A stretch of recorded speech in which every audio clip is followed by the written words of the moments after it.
If you want to send Google Drive attachments in Gmail, this video is going to walk you through the exact steps in a simple, fast, and beginner-friendly way. By the end, you'll know how to open Gmail, attach a file directly from Google Drive, choose the right sending option, and send your email without any confusion. This is especially helpful if your file is too large to attach normally, or if you want to share a Drive file the smart way. If this tutorial helps you out, make sure to hit the like button and subscribe for more easy tech tutorials. All right, let's jump into it. First, open Gmail in your browser and make sure you're signed in to the correct Google account. This is important because Gmail and Google Drive work best when both are connected to the same account. Once Gmail loads, look for the Compose button and click it to start a new email. Now a new message window will appear. This is where you'll write your email, add recipients, and attach your file. At the bottom of the Compose window, you'll see several icons. Look for the Google Drive icon, which usually looks like a triangle. Click that icon to bring up your Google Drive files. After you click the Drive icon, a window will open showing your files stored in Google Drive.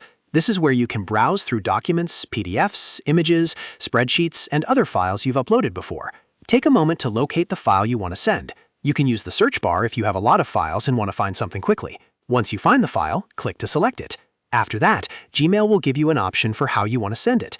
In many cases, especially if the file is too large for a normal email attachment, Gmail will send it as a Google Drive link.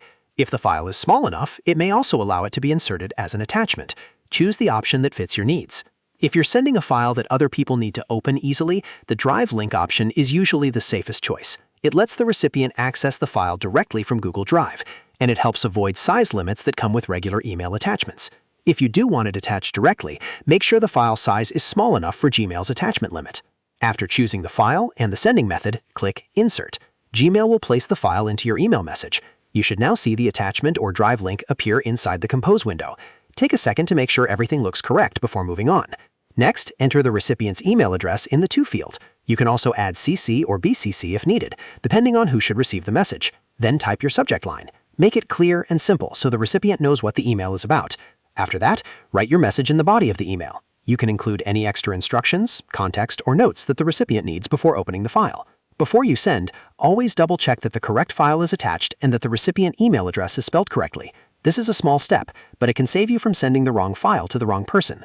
Once everything looks good, click Send. And that's it. You've successfully sent a Google Drive file through Gmail. It's a really easy process once you know where the Drive icon is and how the Insert option works. This method is great for sharing large files, collaborating with others, and keeping your email workflow organized. If this tutorial helped you, please give it a like and subscribe for more simple step-by-step guides just like this. Thanks for watching, and I'll see you in the next one.